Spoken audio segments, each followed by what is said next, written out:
Solène Niederkorn vous propose FinScale, un éclairage sur l'innovation dans le monde de la finance, de la banque et de l'assurance.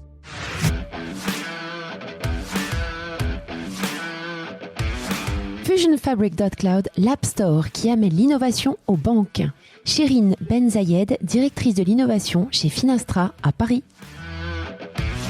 Ces deux fintechs-là nous ont approchés pour offrir cette fonctionnalité aux clients bancaires de Finastra. Ils ont intégré leur application existante avec les API Core Banking de Finastra.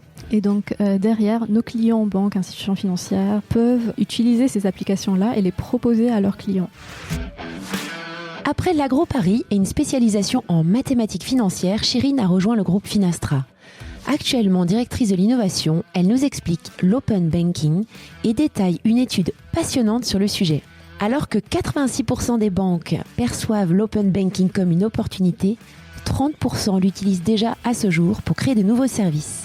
Collaborant avec ses clients et l'écosystème FinTech, Finastra adresse les besoins des banques en développant des solutions en interne, mais là où c'est intéressant, c'est que Finastra collabore avec des FinTech et noue des partenariats avec des cabinets comme Accenture. Finastra développe de nouvelles API, déploie des apps dans un store innovant qui s'appelle FusionFabric.cloud. Finastra inverse donc le processus en offrant la possibilité aux startups de s'intégrer aux API de manière gratuite. Une fois validé et l'accord commercial défini, Finastra donne ainsi la possibilité à ses clients d'intégrer ces nouvelles solutions, comme par exemple RoboSave qui a été développé par Monoto. C'est une approche hyper innovante et ce qu'en dit Finastra, c'est « The future of finance is open ». Bonne écoute à tous. Bonjour à tous, bonjour Chérine. Bonjour Solène. Je suis ravie de t'avoir sur FinScale aujourd'hui, ravie qu'on soit à nouveau dans ce lobby d'hôtel bien agréable pour se prendre un petit café et discuter de Finastra et d'Open Banking. Donc c'est le tout premier épisode qu'on va faire sur l'Open Banking. Donc on va aborder pas mal de sujets assez techniques. Est-ce que avant tu pourrais te présenter aux auditeurs de FinScale, s'il te plaît? Oui, bien sûr. Tout d'abord, je voudrais te remercier pour l'invitation. Je suis ravie d'être là aujourd'hui. Pour me présenter un petit peu rapidement, je suis directrice innovation chez Finastra. Ça fait un bon bout de temps que je suis chez Finastra, donc je connais très bien la boîte. Ça fait combien de temps que tu as rejoint ? Depuis 2007. D'accord. 13 ans. C'est pas mal. Et donc aujourd'hui, je suis directrice innovation chez Finastra, ce qui peut dire différentes choses en fonction de l'entreprise dans laquelle on est. Oui. Chez Finastra, mon rôle consiste en gros d'un côté à l'idée un peu tout ce qui est innovation ouverte vers l'extérieur, donc collaborer avec nos clients, banques, institutions financières et aussi avec l'écosystème FinTech de manière générale pour co-développer des choses. Mm-hmm.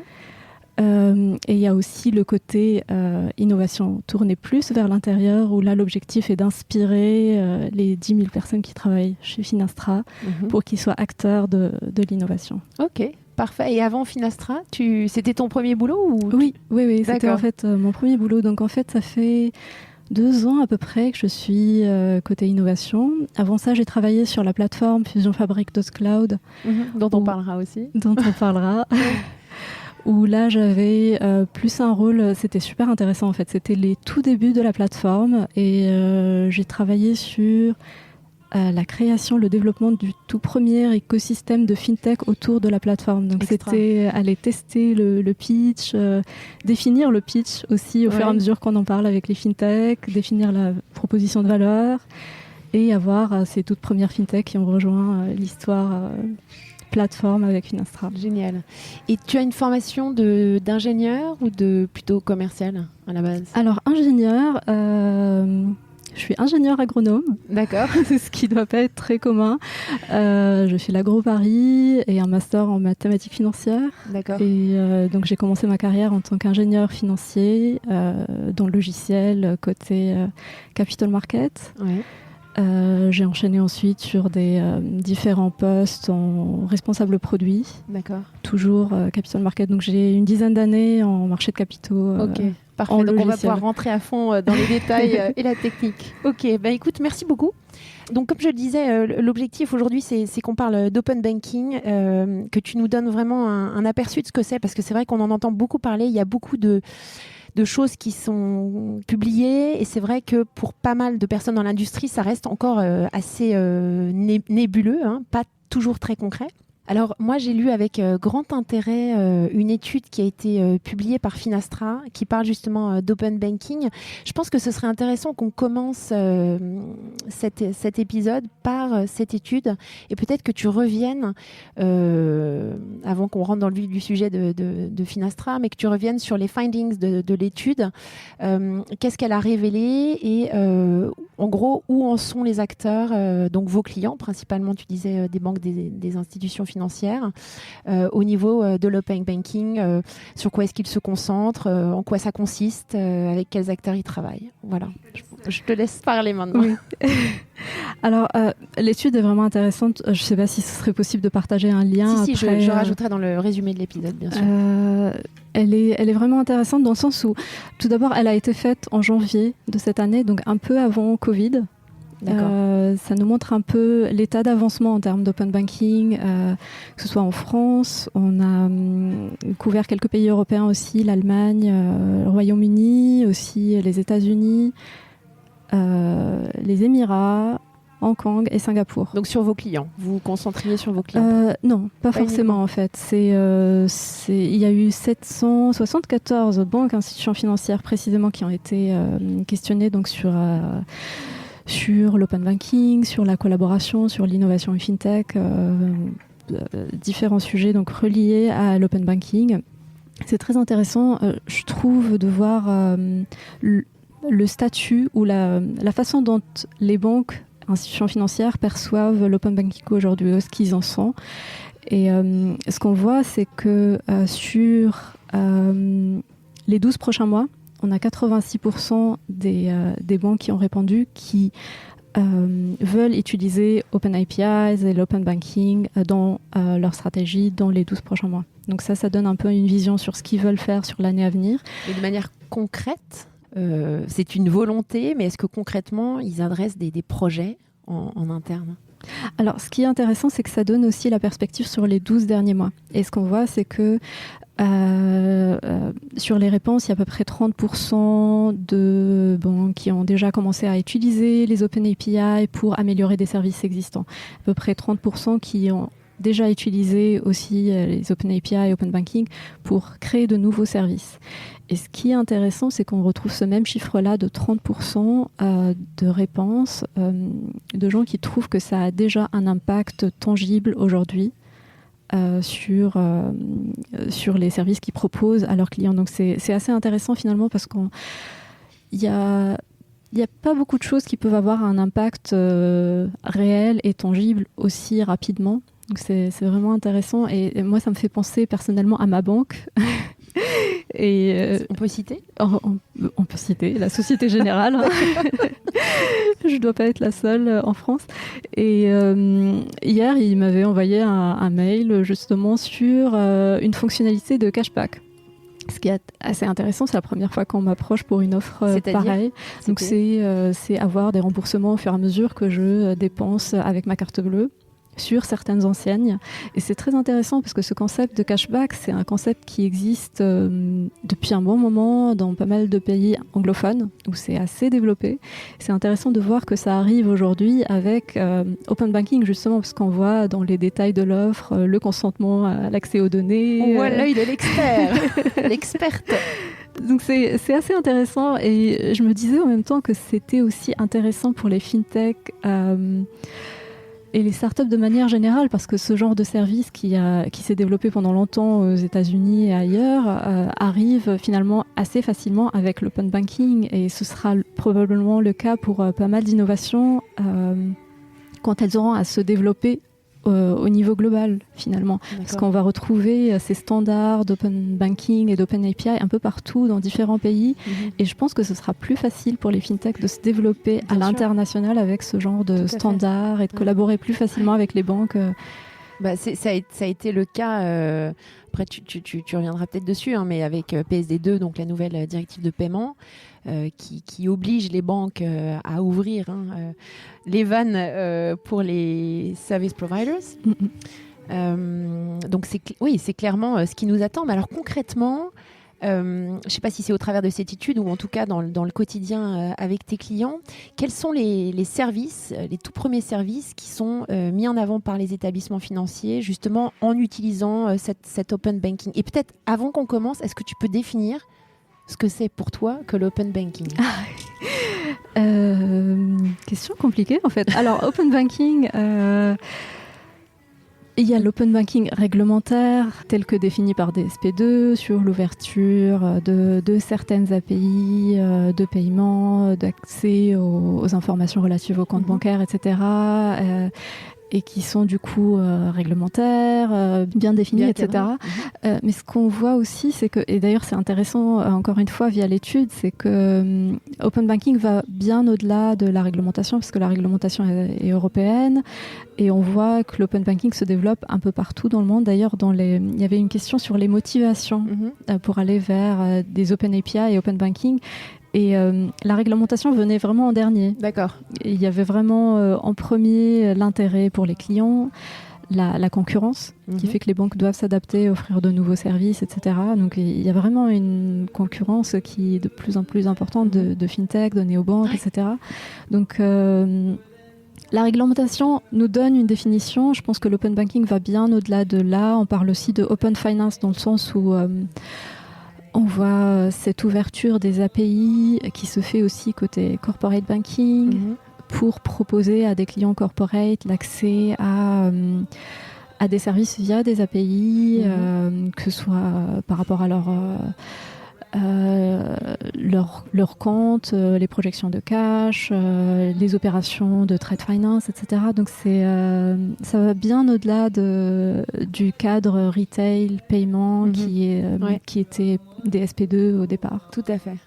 Ok, parfait. Donc du coup, si on revient à ma question initiale, parce que je fais des questions à tiroir toujours, est-ce que tu pourrais nous dire...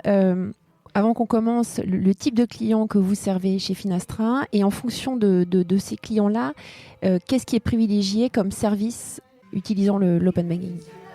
Oui, bien sûr. Alors, chez Finastra, on a à peu près 8000 clients, banques, institutions financières un peu partout dans le monde. Il y a dont une bonne partie en Amérique du Nord, aux États-Unis. Et c'est là où on a commencé on a lancé notre plateforme d'open développement, de développement ouvert. Donc c'était initialement lancé aux États-Unis. C'est là qu'on a les tout premiers use cases en fait. Et ce qu'on voit, c'est qu'il y a des applications qui vont permettre, par exemple, aux clients de payer automatiquement leurs factures. Donc il y a une app qui est dédiée, qui peut être proposée par la banque à ses clients retail dans ce cas-là particulier. Il y avait un autre use case qui était assez intéressant, donc ça utilise un peu l'intelligence artificielle et le machine learning pour aller automatiquement calculer et aider le consommateur à mettre de l'argent de côté. Donc sur tout ce qui est épargne, faire des virements automatiques et apprendre et affiner ces virements automatiques en fonction des habitudes de l'utilisateur. Donc ça, les services que tu décris, c'est donc des services qui utilisent l'open banking et qui sont développés au sein de Finastra ou qui sont développés par les clients en utilisant la compétence de Finastra. Mais comment est-ce que c'est développé par ces clients-là Alors, les deux use cases, en fait, sont développés par des fintechs. Donc c'est des petites fintechs pour le use case paiement de facture, je crois que c'est Allied Payment, et pour le cas d'épargne un peu intelligente, c'est une autre fintech qui s'appelle Monoto. Et ces deux fintechs-là avaient déjà développé cette fonctionnalité, ont déjà une app, des clients, etc. Et ensuite, ils nous ont approchés pour offrir cette fonctionnalité aux clients bancaires de Finastra. Donc ce qui s'est passé, c'est qu'ils ont intégré leur application existante avec les API Core Banking de Finastra. Ce qui permet par exemple dans le cas de l'épargne automatique d'aller faire les virements automatiquement en ayant accès au compte bancaire de l'utilisateur après consentement bien sûr, etc. Et donc derrière, nos clients banques, institutions financières, c'est essentiellement des community banks aux US qui vont utiliser nos solutions, peuvent utiliser ces applications-là et les proposer à leurs clients. Oui, donc là, on rentre, c'est très intéressant que tu en parles, puisqu'on rentre dans le... Enfin, tu me dis si je me trompe, fusionfabric.cloud, ce qui est en fait votre plateforme. Moi, la première fois que j'ai entendu parler de fusionfabric.cloud, c'était au cours du congrès, enfin la grande manifestation à Amsterdam qui s'appelle Money 2020. Enfin, il y en a un petit peu partout dans le monde, mais moi j'étais allée à Amsterdam et j'avais rencontré Finastra et j'avais identifié donc cette nouvelle offre qui était cette App Store Finastra, où on identifiait en effet différentes fintechs avec lesquelles travaillait le groupe Finastra. Et donc, c'est vrai que moi, c'était un des points que je voulais qu'on discute aujourd'hui, cet App Store. Est-ce que tu pourrais nous décrire, et tu as commencé à toucher du doigt le sujet, nous décrire en quoi ça consiste? Ce qui m'intéresserait de comprendre, c'est de savoir également comment Finastra va identifier ces players, et puis même d'un point de vue vraiment, je dirais, opérationnel, comment elles parviennent à se connecter avec vous, quel est le process de sourcing, due diligence? Bien sûr, oui. Alors, fusionfabric.cloud, c'est notre plateforme de développement ouvert. Vous savez, chez Finastra, on a historiquement fait du soft. Donc, on a des solutions qui font des core systems côté retail, des systèmes de corporate banking, trade finance, financement structuré, etc.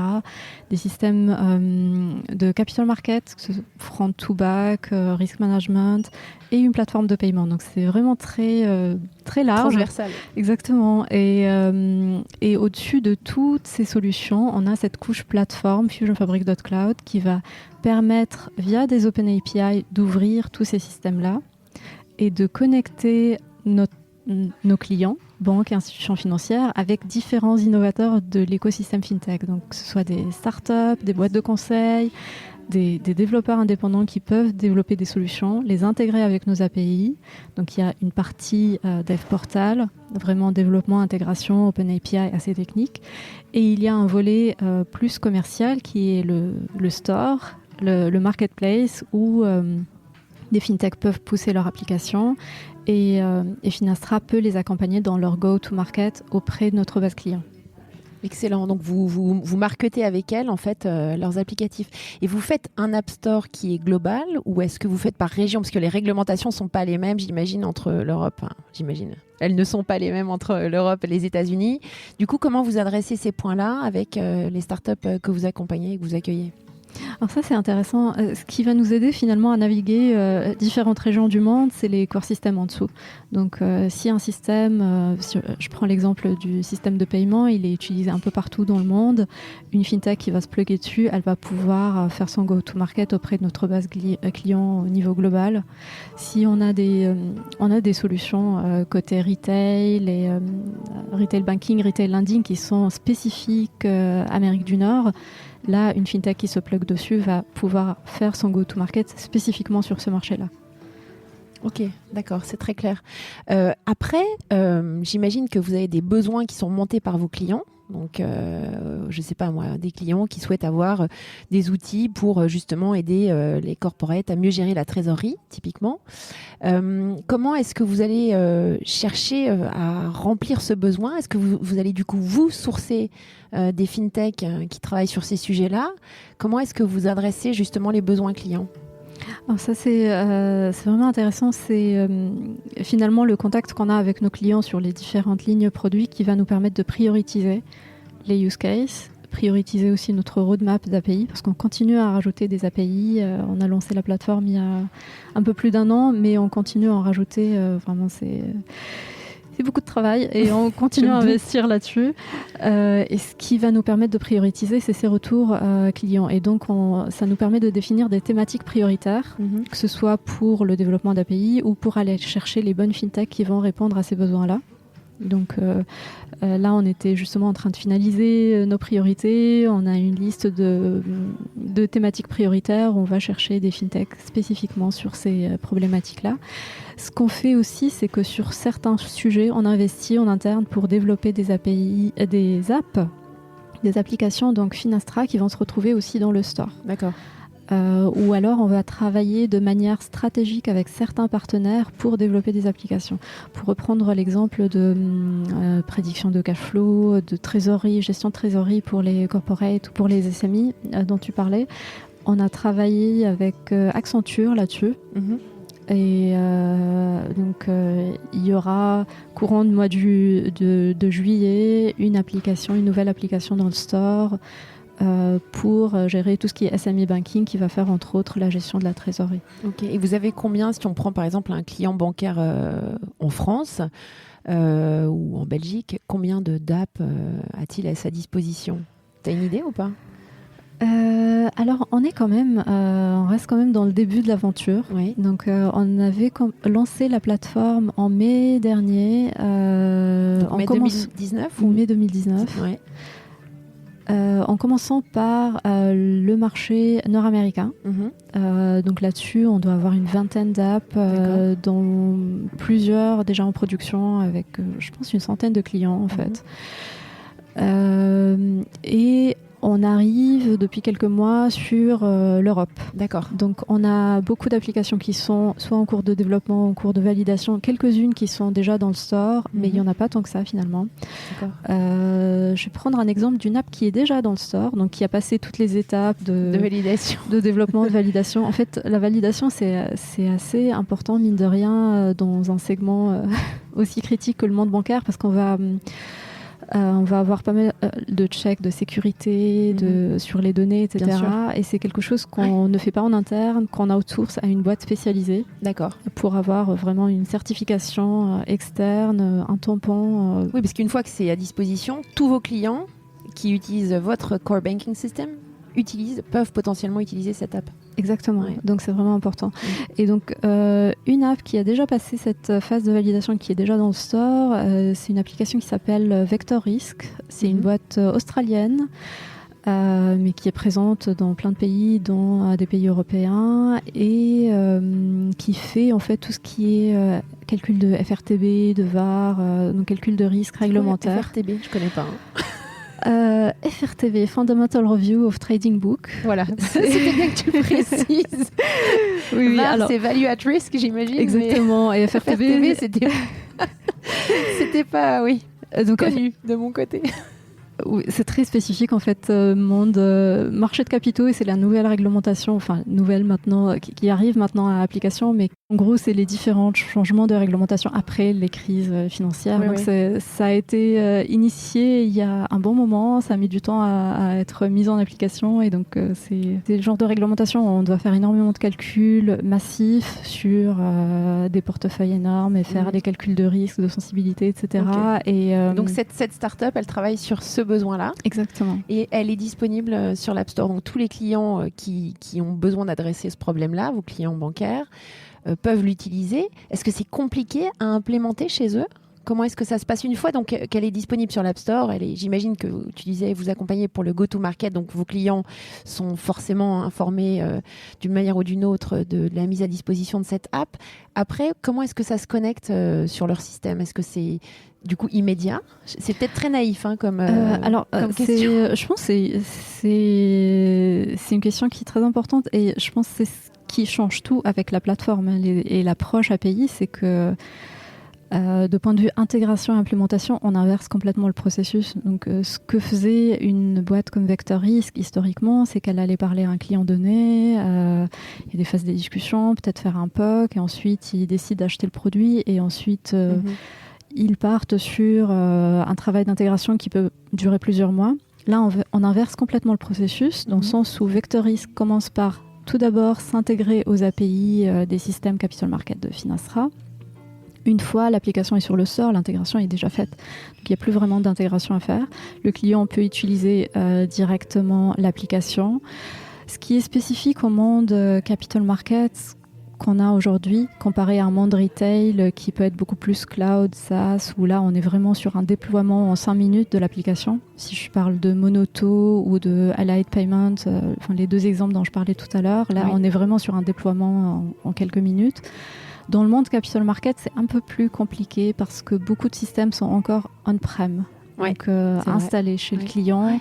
La plateforme, elle est dans le cloud, mais on a des connecteurs, on utilise des outils Microsoft pour ça, qui permettent de faire cette intégration de manière sécurisée avec des hauts standards de sécurité. Donc qui permettent l'intégration on-prem à cloud et l'intégration du coup avec cette solution Vectoris qui elle est SaaS. Ok, super, donc, hyper intéressant. Ok, donc ça, pour moi, ça c'est très très clair. Donc c'est côté client. Est-ce que vous avez en tête de d'ailleurs déployer vos outils pour des non-clients éventuellement? Je sais pas, hein, mais j'imagine que c'est sur la roadmap. C'est sur la roadmap, on va dire ça comme ça. En fait, vu qu'on a lancé il n'y a pas très longtemps, on se concentre tout d'abord sur nos clients. Ouais. On en a pas mal. Je pense que c'est déjà une masse assez critique pour attirer des fintechs sur la plateforme et pour les aider aussi à se développer.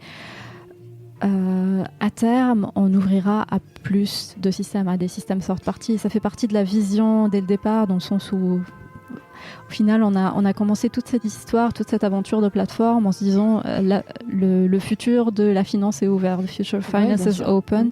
Donc on va vers ça. L'idée est d'avoir des systèmes third party qui mettent aussi leur API à disposition sur la plateforme et qu'on puisse un jour connecter une app X développée par une fintech avec un core système Y qui est Finastra ou pas Finastra. Ouais, c'est ça. Aujourd'hui, on n'en est pas encore là. Encore. Non, mais c'est la prochaine étape. Voilà, c'est la vision et je pense que c'est important aussi de garder ça en tête. Bien sûr. Alors, demain, si jamais... alors, j'imagine qu'il y a des fintech players qui nous écoutent. Si il y a une fintech qui a envie de travailler avec vous, comment ça se passe d'un point de vue vraiment pratique pour être validé et pour être accepté dans votre store et ensuite pour pouvoir tester l'API et mettre en prod? Comment ça se passe? Alors, la première étape, c'est d'aller sur developer.fusionfabric.cloud. C'est le portail d'API. Toutes les API sont publiques, documentées. Tout est vraiment public. Il n'y a pas besoin de s'enregistrer pour avoir accès à la documentation, par exemple. Ce qui est un changement assez énorme dans le monde. C'est clair. Il faut le dire. Après, il faut s'enregistrer pour avoir accès, pour avoir les clés d'API, pouvoir commencer à jouer avec les API, les appeler, etc. Donc tout ça se fait sur le site de manière automatique ou presque. Ça c'est pour jouer. Ça c'est pour jouer et pour commencer à faire l'intégration. Donc en fait, si je reviens sur cet exemple de Monoto qui fait de l'épargne intelligente, ils ont besoin d'avoir accès à des API de virement pour faire des virements, pour initier des virements, avoir accès peut-être au compte bancaire pour en extraire des informations. Donc il y a des API spécifiques qui vont permettre de faire ça. Ils peuvent y accéder, les appeler, donc faire la partie intégration entre leur app et nos API de manière complètement indépendante. Il y a bien sûr un support, etc. qui est disponible. Une fois cette partie développement de l'intégration, au final de l'appel des API est finalisée, la fintech peut pousser l'app à l'étape suivante, qui est l'étape de validation. D'accord. Donc là-dessus, il y a aussi la validation de sécurité dont je parlais tout à l'heure. Il y a aussi une validation en interne. On va regarder aussi de point de vue légal quelle est cette fintech-là, etc. Enfin, vérifier un peu... La due deal, quoi. Exactement. Il y a un peu de due deal qui est faite. Et en parallèle de ça, il y a la discussion commerciale qui peut aussi avoir lieu. Donc, qui est tout aussi importante. C'est-à-dire quoi? C'est du revenue sharing. Comment ça se passe d'ailleurs au niveau la rémunération de la fintech et est-ce qu'elle vous reverse une rétrocession? Alors en fait on a 3 types de modèles. Le modèle marketplace où la fintech pousse son app sur le store, elle n'a pas besoin de nous pour le go-to-market, ce qui peut arriver. Il y a un deuxième modèle qu'on appelle referral où on fait le go-to-market ensemble. On les aide avec des activités marketing et notre force de vente qui va les aider à vendre leur app. Il y a le troisième modèle qui est, dont j'ai oublié le nom, et qui est en gros Finastra qui peut vendre l'application au nom de la fintech. D'accord. Donc, qui s'engage aussi de point de vue légal, responsabilité, liability, etc. Okay. Donc, ça, c'est le service premium plus. Exactement. Et ça, c'est quelque chose qu'on va faire vraiment sur des sujets très stratégiques où on a envie de s'investir. Et bien sûr, le revenu, le pourcentage de partage de revenus dépend de à quel point on va être investi dans cet effort de vente. Okay. Et après, de manière vraiment pratique, c'est Finastra qui centralise un peu toute la partie billing, paiement, etc. Et on reverse à la fintech. Ok. Donc, 1, ils testent. 2, ils poussent l'app. Après, c'est validé en interne. Discussion commerciale. Et hop, c'est déployé. Et donc, accessible à l'entièreté des clients, suivant les zones géographiques. Super intéressant. Eh bien, écoute, je suis ravie d'entendre parler de cela. Est-ce que tu pourrais partager avec nous la vision qu'on a parlé de Fusion Fabric.Cloud, mais d'une manière plus générale, la vision stratégique de Finastra à moyen terme, en termes d'accompagnement de ses clients et pour adresser les besoins en matière d'open banking? Oui, bien sûr. Alors, la vision de Finastra, elle part d'une devise de départ qui est « The future of finance is open ». Le futur de la finance est ouvert. Et ça se traduit un peu par cette plateforme ouverte dans laquelle on investit aujourd'hui avec les API. On investit aussi dans cette plateforme parce qu'on y croit et on croit que c'est l'avenir des différentes softs, des différentes solutions qu'on a eues historiquement. Donc, si je prends l'exemple d'un Condor, qui est un produit Capital Market sur lequel j'ai travaillé depuis plus de 10 ans, c'est une solution qui existe depuis un moment, qui accompagne les banques côté Capital Market pour leur gestion de trésorerie, de FX, etc. C'est un produit qui est utilisé par les traders de change pour gérer leur position, par exemple, leur risque en temps réel. Donc, c'est assez puissant techniquement sur ce segment-là. Maintenant, pour évoluer dans un monde où on voit une expérience utilisateur qui évolue et qui change complètement par rapport à ce qu'on avait il y a 20 ans, quand on regarde aussi les contraintes réglementaires qu'on peut avoir, on parlait de FRTB, d'autres contraintes réglementaires où les banques doivent faire du reporting au volume sur leurs activités de trading, etc. Il y a cette contrainte qui nous pousse à moderniser tous nos systèmes, et ça, on le fait de différentes façons. On le fait en passant sur une architecture microservice, en modernisant un peu le corps, et aussi via cette couche d'ouverture qui nous permet aujourd'hui d'aller chercher un acteur qui se trouve en Australie, qui fait du FRTB très bien et qui va pouvoir venir complémenter un peu notre offre Capital Market. Donc le futur sera fait de collaboration comme ça, de collaboration aussi au niveau global. Je pense que les API vont nous permettre un peu plus facilement de passer au-delà des frontières, d'emmener des innovations de l'autre bout du monde à nos clients européens et vice-versa. Et ça, c'est super intéressant. Ok, merci beaucoup Chérine pour tous ces éléments de réponse. Je ne sais pas si tu as écouté mes précédents épisodes, mais c'est vrai que je demande toujours à mes invités de me parler de lectures qu'ils ont et de recommandations à faire. Il y en a qui m'ont fait, alors pas mal qui m'ont recommandé Tech Trash, donc on va éviter de recommander à nouveau Tech Trash. Est-ce que tu pourrais nous inspirer aujourd'hui avec un bouquin, un podcast, un film, une série? Alors, moi je vais parler de 2 podcasts que j'aime bien, qui ne sont pas forcément en finance. Okay. L'un s'appelle Génération XX. Fantastique. Et dont je suis vraiment fan. Donc, moi aussi. Je le conseille à tous. Hommes et femmes d'ailleurs. Exactement. Et le deuxième, c'est La Galère. Ah, mais oui, Start the Fuck Up. Exactement. Et je trouve ce podcast génial parce que ça casse un peu tout le mythe du fondateur de start-up. Oui, tout à fait. Donc, c'est un start-up studio qui est établi à Paris, qu'il a monté. Et c'est vrai qu'ils ont des invités hyper ouverts, hyper honnêtes. Ils parlent de fail dans leur carrière et dans leur vie d'entrepreneur. Très, très sympa ce podcast. Merci beaucoup, Chérine. Comment est-ce qu'on te joint? Sur LinkedIn? Sur LinkedIn, avec plaisir. Voilà. Ok, parfait. Un grand merci. Merci à toi, Solène. Et pour toutes ces explications. Et à bientôt. À bientôt. Merci à tous pour votre écoute. Je suis ravie d'avoir partagé ce moment avec vous. N'hésitez pas à me contacter sur Twitter ou LinkedIn pour me faire part de vos commentaires ou de vos réactions. Et je compte sur vous pour noter cet épisode sur vos plateformes de podcast préférées. À la semaine prochaine!